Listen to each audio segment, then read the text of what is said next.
Gente, e a banda que mais encantou o Brasil de todos os tempos, chamada de Mamonas Assassina, que era muito abreviado e chamado de Mamonas, foi uma banda brasileira de rock formada em Guarulhos em 1995, que era da antiga banda Utopia, né? Fatidicamente, eles sofreram um acidente aéreo e acabaram com a felicidade de todo o Brasil.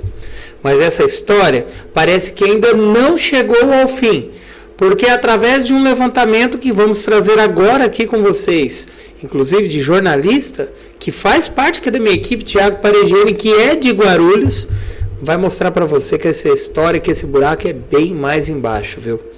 Teve algum culpado da morte de Mamonas Assassinas? Teve um piloto que não era esperado e que assumiu o leme ali no momento da aviação, no momento do voo? Pois então, tudo isso será revelado agora aqui para você. Eu fui atrás de informações, era um grupo notável, né? Fazia um rock alternativo, para você que é mais novo, talvez não conhecia. Você conhecia Mamonas Assassina? Tinha Dinho, Júlio Hazek, o tecladista, né? Tinham vários, inclusive tinha aquela cena, lembra daquela imagem que o Júlio, na hora de entrar, ele faz uma cara diferente, como se fosse uma intuição. Pois é, em seu pouco mais de 8 meses de uma grande trajetória de sucesso, num único álbum de estúdio, Mamonas Assassina, que foi lançado em junho de 1995, eles marcaram história no Brasil com muita alegria, com muito amor, que as crianças até os adultos todos amavam tudo que eles faziam. Deixo aqui a minha homenagem sincera para eles e nós vamos agora iniciar com muito carinho e respeito mais uma investigação aqui do canal Documentário, tá? Sou o professor Alexandre, auditor investigativo, junto com o Thiago Paregiani, que inclusive é de Guarulhos e que conheceu o Dinho lá no seu balcão de atendimento em Guarulhos. Você vai conhecer uma parte que você não sabia dessa história. Afinal de contas, quem que foi o responsável de tudo que aconteceu é o que você vai ver agora. Eu trouxe esse vídeo análise do acidente. Muitos falam que o Dinho estava na cabine, né? Muito papo furado. E aí tem uma análise do Lito, que é do canal Aviões e Música, um canal que eu assisto, que eu gosto, que eu recomendo para vocês assistirem, para vocês entenderem o que levou aquele avião a colidir naquele fatídico dia 3 de março. No ano de 1996, o show seria em Brasília. A banda estava na expectativa, porque aquele era o último show da turnê. E no dia seguinte, eles iriam para Portugal, onde eram aguardados ansiosamente pela mídia e pelo público português. Apesar do show ser só à noite, a tripulação iniciou o dia muito cedo. O comandante e o primeiro oficial se apresentaram no hotel às 6h40 da manhã. Para se apresentarem nesse horário, com certeza eles acordaram bem antes disso. Às 7h10 eles decolaram de Piracicaba até o aeroporto de Guarulhos e permaneceram no avião prontos para decolar novamente. Segundo o relatório, às 10 horas da manhã, ao conversar com outro piloto, o comandante disse que estava cansado e, segundo ele, com areia nos olhos. E eles não procuraram nenhum lugar apropriado para descansar. A decolagem para Brasília estava marcada para as 3 da tarde, mas aconteceu mesmo às 16h40, por conta de vários atrasos. A bordo, além dos 2 pilotos, estavam os 5 integrantes da banda: o Dinho, o Samuel Reoli, o Sérgio Reoli, Bento e Júlio Hasek, mais o secretário e assistente, o Chuck Lambers, apelido do Isaac Souto, e o segurança Reco, apelido do Sérgio Saturnino Porto. Eles chegaram a Brasília por volta de 18 horas e a banda seguiu para o estádio Mané Garrincha, onde o grupo fez a sua apresentação, enquanto os pilotos permaneceram lá no avião. As 4.000 pessoas que estiveram no estádio tiveram uma oportunidade única. Sem saber, eles se tornaram as últimas pessoas para os quais os Mamonas se apresentariam. Depois do show, era hora de voltar imediatamente para Guarulhos, já que a viagem para Portugal e o início da turnê já era na tarde do dia seguinte. Os portugueses os aguardavam com o mesmo carinho e receptividade que os brasileiros vinham dando a eles durante essa turnê. Segundo os regulamentos de fadiga da época, por ser uma tripulação simples, a jornada total entre o tempo voando e o tempo à disposição não poderia ultrapassar 14 horas. É para não chorar, eu não entro nisso aí não. Só, tá? O regulamento regulamento de diga de hoje em dia é ainda mais rigoroso do que era lá em 1996. São 12 horas só de jornada e até 9 horas voadas. Mesmo assim, eles partiram às 21h58, pouco mais de 3 horas e meia depois da chegada. Nesse momento, já passava de 15 horas a jornada de trabalho deles. A decolagem e o voo de cruzeiro transcorreram normalmente. Porém, durante o pouso, a fadiga de quase 16 horas de jornada e a formação daquela tripulação sem treinamento adequado cobrariam um alto preço. No início da descida, eles foram vetorados pelo controle São Paulo até o procedimento Charlie 2. Vetorar significa que a proa, a altitude e a velocidade que os pilotos deveriam seguir eram dados pelo controlador de tráfego aéreo. Lima Sierra Delta, faça agora a curva esquerda para a proa 130, 130 para o local.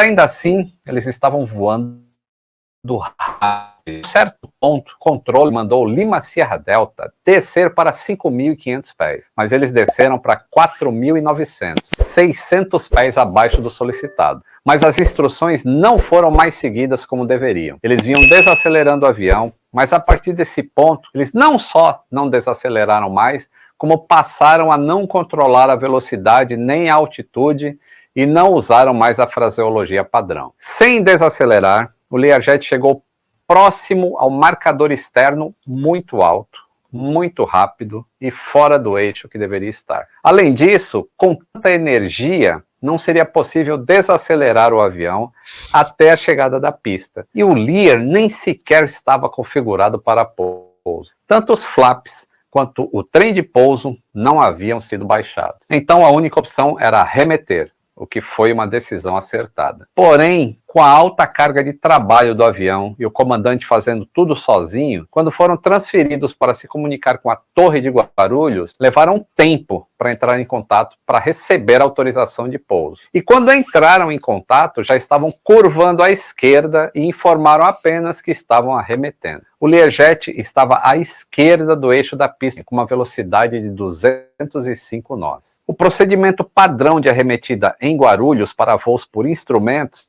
era prosseguir em frente, subindo para 6.000 pés no rumo do NDB de Bom Sucesso. Existia também uma carta de aproximação visual, cujo circuito deve ser feito pelo setor sul, ou seja, após a arremetida, a curva deve ser efetuada para a direita, o que é um pouco diferente dos circuitos padrões dos aeroportos. Enquanto já estavam fazendo a curva, o piloto abandonou o procedimento de descida por instrumentos Charlie 2 e passou a voar sob regras de voo visual. A opção pelo setor norte pode significar uma intenção consciente ou um desconhecimento da carta de aproximação visual, que designa o tráfego visual pelo setor sul. É importante deixar claro que fazer o circuito pelo norte não era proibido, mas não era recomendável, tanto por causa do terreno em volta, do lado esquerdo da pista de Guarulhos, quanto ventos e neblina. O primeiro contato do Lima Sierra Delta com a Torre de Guarulhos foi o comunicado da arremetida.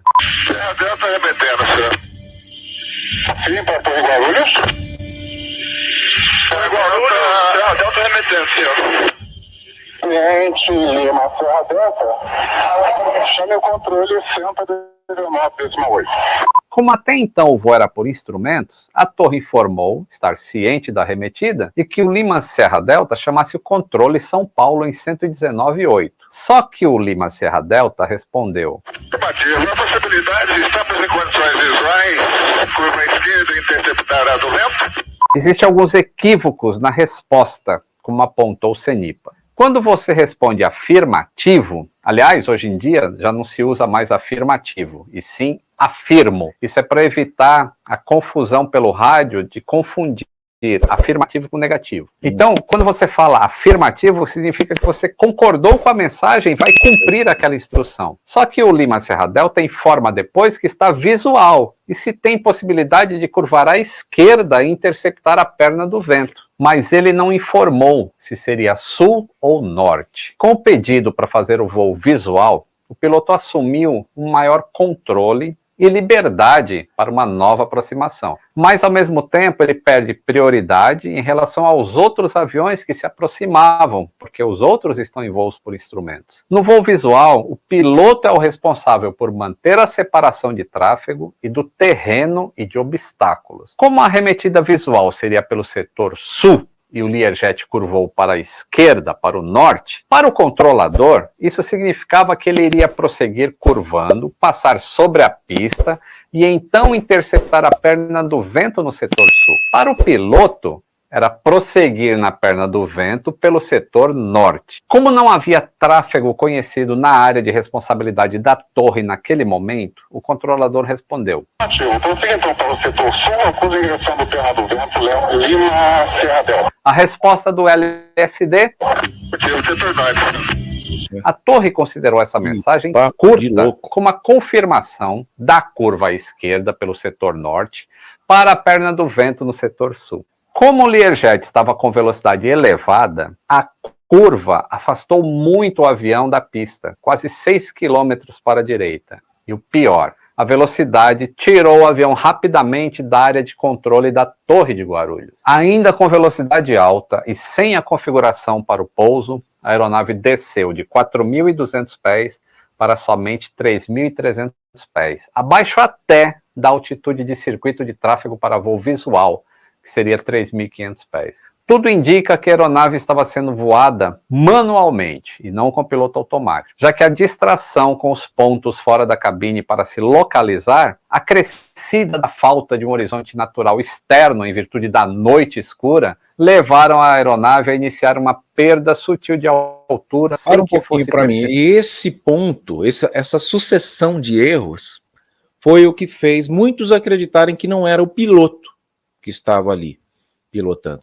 Agora, quando o Lito traz essa informação de cansaço, de que já havia queixa de que ele estava com areia no olho, tudo isso somado, 16 horas de jornada, está comprovado que ninguém faz nada perfeitamente com uma concentração acima de 3 horas focado somente numa coisa. Por isso que quando você faz uma viagem de carro, você vai parando.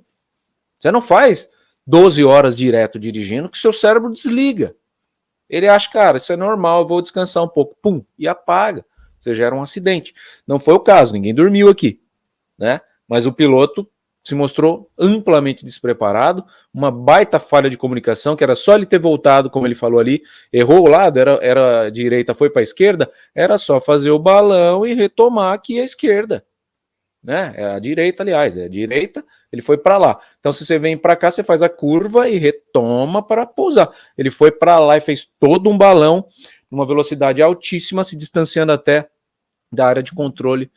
Todo o Brasil. A maioria das pessoas que já eram nascidas em 1996 se lembra exatamente de onde estavam e o que estavam fazendo quando receberam a notícia da tragédia. E acompanharam as últimas homenagens, seja aqui, na cidade de Guarulhos, ou pela televisão. A perda dos Mamonas Assassinas deixou um vazio, e eles nunca foram esquecidos pelo povo. Mesmo quem nasceu depois de 1996 já ouviu falar deles. E assim como o legado da banda, esse acidente deixou para a aviação valiosos aprendizados. Como eu sempre digo, nenhum acidente é em vão, e esse também não foi. O que foi aprendido foi transformado em mais segurança de voo, principalmente na aviação executiva, que hoje é muito mais segura do que era lá em 1996. Deus sabe o que faz, né? Agora, os Mamonas, eu, como falei no começo, conheço a família toda, né? O seu Idelbrando, o próprio Geraldo Celestino, que é o vereador ali, homenageado lá no filme deles, o Jorge, que é o gestor da marca Mamonas hoje, aqui em Guarulhos, mora inclusive no mesmo prédio que eu vou morar. Então a gente tem muito vínculo com esses caras, né? Eu não acredito que o Dinho jamais pilotaria o avião, ele era extrovertido, ele era zoeira, que ele podia estar na cabine conversando também, não sei, acho que ele preferiria ficar conversando com os amigos lá atrás. Pessoal, Mamonas Assassinas foi praticamente um marco na história musical do Brasil. A banda esteve em atividades durante poucos meses e recebeu convites aí, né, para poder estar indo, inclusive, para Portugal. Estavam prontos, como foi falado no documentário. Eles iam viajar para Portugal depois do show de Brasília. Estavam no ápice, né? Mas diante de tudo isso que foi falado pela avaliação técnica aqui, quem foi o real culpado? Foi o piloto? Foi as condições climáticas? Foi alguém que entrou lá no cockpit? Quero saber a tua opinião. Vamos continuar a discussão aqui. Deixo minha singela homenagem para Dinho, Bento Inoto, Samuel Reoli, Júlio Razek, Sérgio Reoli, tá? E ex-integrantes como Márcio Araújo. Deixo aqui minha singela homenagem de respeito, porque nessa época eu era novo e eu me lembro que meu pai, quando pegava a fita cassete trazendo do Paraguai com as muambas dele, ele colocava aquela música, né? Solta o break, tom, tom, tom, tom, tom. Me lembro como se fosse hoje. Beijo no coração de todos e fiquem com Deus, papai.